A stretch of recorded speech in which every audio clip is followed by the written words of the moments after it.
நமஸ்தே friends, நான் அந்த சந்தநாராயணா. So இன்னைக்கு பார்த்தீங்கன்னா நம்ம மல்டிப்ளிகேஷன் சேனலில் நம்ம நெஸ்டட் இஃபை பற்றி பார்த்த போகிறோம்.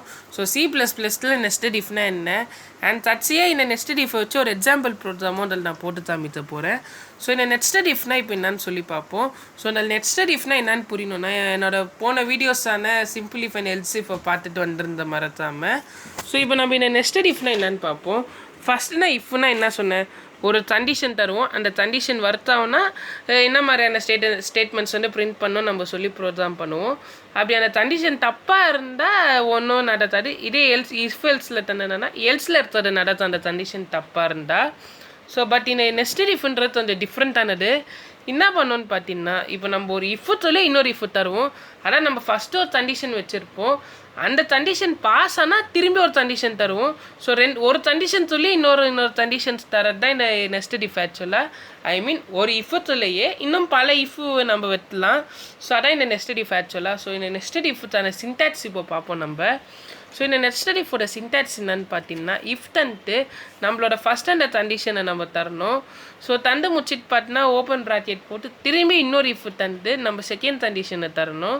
ஸோ அப்படி தந்துட்டு அந்த செகண்ட் கண்டிஷன் பாஸ் ஆனால் என்ன ஸ்டேட்மெண்ட் ஆகணும்னு சொல்லி இந்த நம்ம டைப் பண்ணுவோம். அப்படி அந்த பாஸ் ஆகலைன்னா என்ன நடத்தணும்னு சொல்லி ஒரு எல்ஸை டைப் பண்ணுவோம். ஸோ இப்போ நம்ம அந்த இஃப் தொலைத்து அந்த இஃப் எல்ஸை தானே பார்த்தோம். ஸோ அந்த ஃபஸ்ட்டு அந்த இஃப் வரத்தாலன்னா அடுத்த ஒரு எல்ஸு தரணும்ல. ஸோ அடுத்த ஒரு எல்ஸு தந்துட்டு அந்த எல்ஸு கீழே நம்ம ஒரு இஃப் தரோம். அந்த எல்ஸு சொல்லி நம்ம இன்னொரு இஃபை க்ரியேட் பண்ணுறோம். ஸோ க்ரியேட் பண்ணிவிட்டு அடுத்து ஒரு டெஸ்ட்டு கண்டிஷன் தரோம். அதாவது எல்ஸாக இருந்தாலும் அந்த எல்ஸுக்கும் ஒரு டெஸ்ட் கண்டிஷனை தரோம் நம்ம இந்த. ஸோ அப்படி எல்ஸ்லேயே அந்த டெஸ்ட் கண்டிஷன் வர்த்தாகலன்னா கடைசியாக ஃபைனல் எல்ஸ் வேலை செய்யும். அந்த ஸ்டேட்மெண்ட் 4ன்ற அந்த ஃபைனல் எல்ஸ் பார்த்தீங்கன்னா கடைசியாக வேலை செய்யும் உங்களுக்கு. ஸோ இதான் என்ன சின்டாக்ஸ் ஆச்சு நெஸ்டட் இஃப்த்து. ஸோ இப்போ நெஸ்டட் இஃப் வச்சு நம்ம ஒரு ப்ரோக்ராம் போடலாம். ஆட் ஆர் ஈவன் கண்டுபிடித்த ப்ரோக்ராம் பார்த்தீங்கன்னா. ஸோ இப்போ இந்த ப்ரோக்ராம் ஃபஸ்ட் எடுத்தோடனே பார்த்தீங்கன்னா எல்லா ஹெடர் ஃபைலெல்லாம் நம்ம போட்டாச்சு. ஸோ நான் ஃபஸ்ட்டு இந்த இஃப்பில் என்ன தரேன்னா, ஃபஸ்ட்டு தர கண்டிஷன் என்னென்னா தர நம்பர் வந்து 10ஓட கம்மியாக இருக்கணும், அதாவது 10ஓட லெஸ்ஸாக இருக்கணும்னு சொல்லி ஃபஸ்ட்டு ஒரு கண்டிஷன் தரேன் நான். அந்த கண்டிஷனை ஃபாலோ அப் பண்ண மாதிரியே செகண்டு நான் ஒரு கண்டிஷன் தரேன். என்ன கண்டிஷனுன்னு பார்த்தீங்கன்னா, 10 லெஸ்ஸாக இருந்தால் அந்த வர நம்பர் வந்து ஈவனாக இருக்கணும்னு சொல்லி நான் என்ன பண்ணுறேன்னா இந்த இடத்துல வந்து மாடுலஸ் ஆப்ரேட்டர் யூஸ் பண்ணுறேன். இந்த மாடுலஸ் ஆப்ரேட்டர் பார்த்தீங்கன்னா அதான் உங்களுக்கு ரிமைண்டர் தரேன் டிவிஷன் பண்ணது. அப்புறம் இதை பற்றி நான் ஆப்ரேட்டர்ஸ் வீடியோஸில் சொல்லியிருப்பேன்.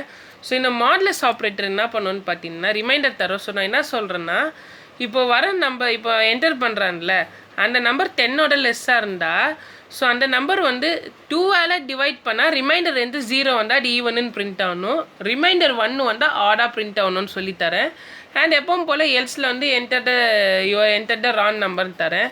ஸோ இப்போ பார்த்தீங்கன்னா இந்த ப்ரோக்ராமோட மீனிங் என்னன்னு பார்த்தீங்கன்னா, ஸோ ஃபஸ்ட்டு எடுத்தோடனே என்ன பண்ணோன்னா நீங்கள் என்டர் பண்ணுற நம்பர் 10ஓட லெஸ்ஸாக இல்லை 10ஓட கிரேட்டரான்னு செக் பண்ணோம். 10ஓட லெஸ்ஸானா இந்த ப்ரோக்ராம் சொல்ல வரும், இன்னொரு இஃப் சொல்ல வரும். அந்த இஃபில் வந்து அது என்ன செக் பண்ணோன்னா இது ஈவனாக ஆடான்னு செக் பண்ணோம். அதாவது ரிமைண்டர் 1 வருதா 0 வருதான்னு. ஸோ ரிமைண்டர் அந்த மாதிரி செக் பண்ணிவிட்டு உங்களுக்கு ஃபைனல் அவுட்புட்டை காமித்தோம். ஸோ இப்போ இதை ரன் பண்ணுவோம். ஸோ இப்போ நான் வந்து நம்பர் 2 போடுறேன். ஸோ 2 போட்டோன்னே எனக்கு ஈவன் நம்பர் காமிச்சிச்சு ப்ராசஸ் பண்ணி.